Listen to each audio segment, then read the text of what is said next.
Your productivity problem has nothing to do with discipline and has everything to do with who you think you are.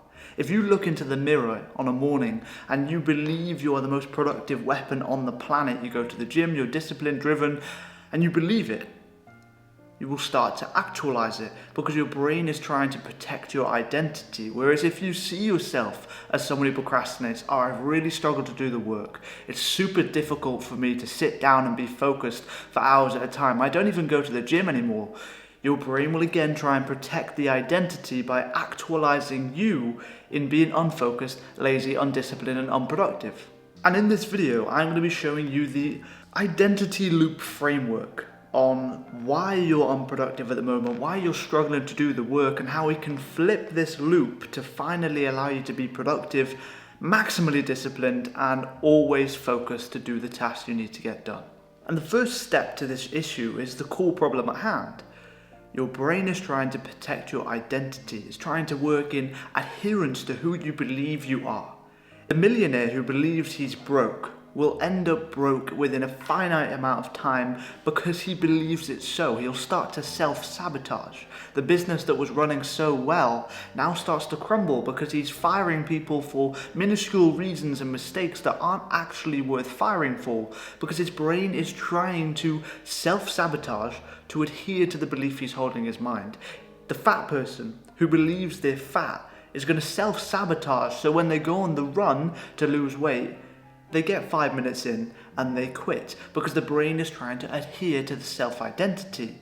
Whereas on the other hand, if you or I believes they're truly productive, and every time you sit down to do your work, you know for a fact, I'm going to get it done with efficient and effective ease, you'll get it done because your brain is trying to protect your identity. It's all about what you believe you are. If you believe you procrastinate, you'd procrastinate. If you believe you're productive, you are productive.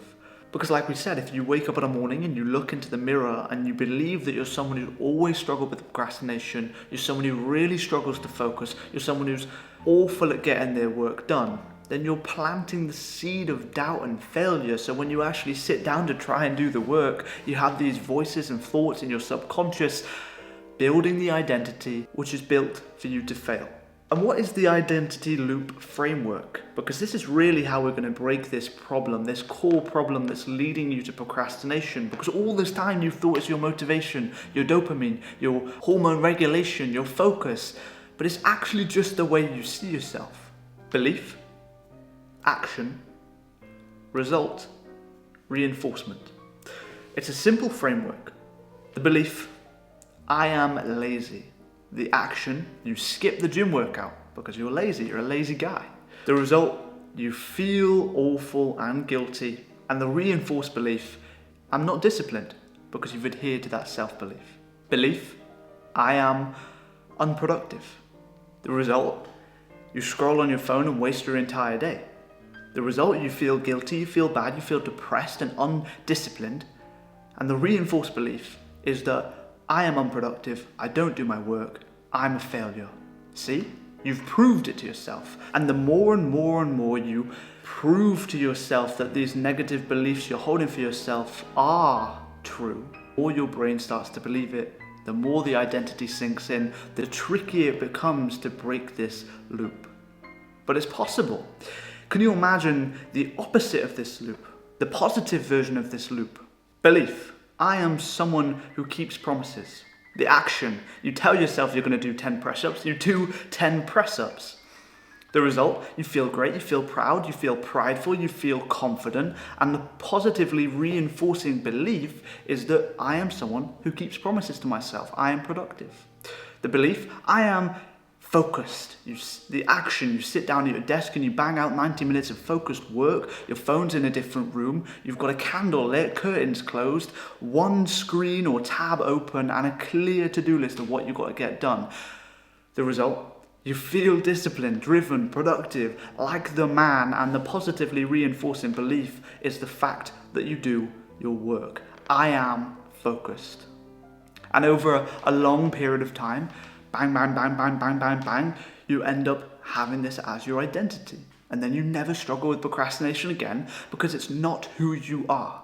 You aren't someone who procrastinates. The best example to give for this is someone who's addicted to alcohol. They're borderline an alcoholic and they say, that's it, I'm gonna quit.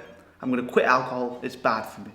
They get invited out to a party, they go to the party, and people offer them drinks. Hey, here, have this, have this, have this, have this. And they say, no, I'm trying to quit. I'm trying to quit drinking. Their identity is that they're trying, which gives margin for failure. Whereas if someone offers them a drink and they say, I don't drink, the identity is solid. But here is the dangerous trap that most people fall in. They do too much. You're trying to change your identity and hold these promises and become disciplined and productive and driven to do the work you set yourself. But if we grabbed a random person off the street who's never been into the gym before, we put them under a bench press of 100 kilos, is that realistic and smart? No. So why do you think that when you're trying to change your identity to someone who's productive by doing the work, by holding the promises and doing the actions that are reinforcing the belief that I'm productive, I'm focused, I'm disciplined, why would you set yourself a scroll-worthy to-do list? Hundreds of tasks, because we've all done it the night before.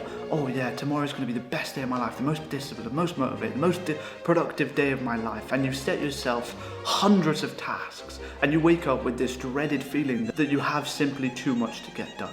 Start simple, start small. Here's 4 tasks that you can do. Make your bed, have a cold shower, organize your desktop, clean your desk, and then at most add 2 important tasks on top of that you need to get done. And if you put this in a to-do list and you tick it off, day in, day out, day in, day out, and then maybe after 3 weeks you add another task, and after 4 you add another, and after 6 you add another. By the time you hit the 90-day mark, you're a completely different person because you have tangible proof of who you say you are. You have to-do lists, tick, tick, tick, tick, tick, and the secret is the brain can't tell the difference between the intensity of the task most of the time. If you write on your to-do list, cold shower, and you tick it off, you will get the same level of reinforcement to your identity via dopamine as if you wrote down, write a 1,000-word essay and you ticked it off. So start stupidly small. No one has to see your to-do list, but you need to avoid the trap of setting yourself too much too soon. Progressively overload, and you will reinforce your identity into someone who's productive because you have the proof that you are who you say you are. If you complete those 4 tasks on a morning, you wake up, you make your bed, you have a cold shower, you clean your desk, you organize your desktop, maybe you even open the files that you need to work on during the day, it's unreasonable for you to not feel motivated, disciplined, and driven to do the work. It's unreasonable for you to procrastinate because you built this momentum on the morning that's reinforcing your identity of someone who is productive and does their work. It's imperative. And if you have any more questions and you want some personal support, the pinned comment on this video will take you to a free consultation with me. It's just a short meeting, no obligation, just to see how I can help and answer your questions. Thank you. Subscribe.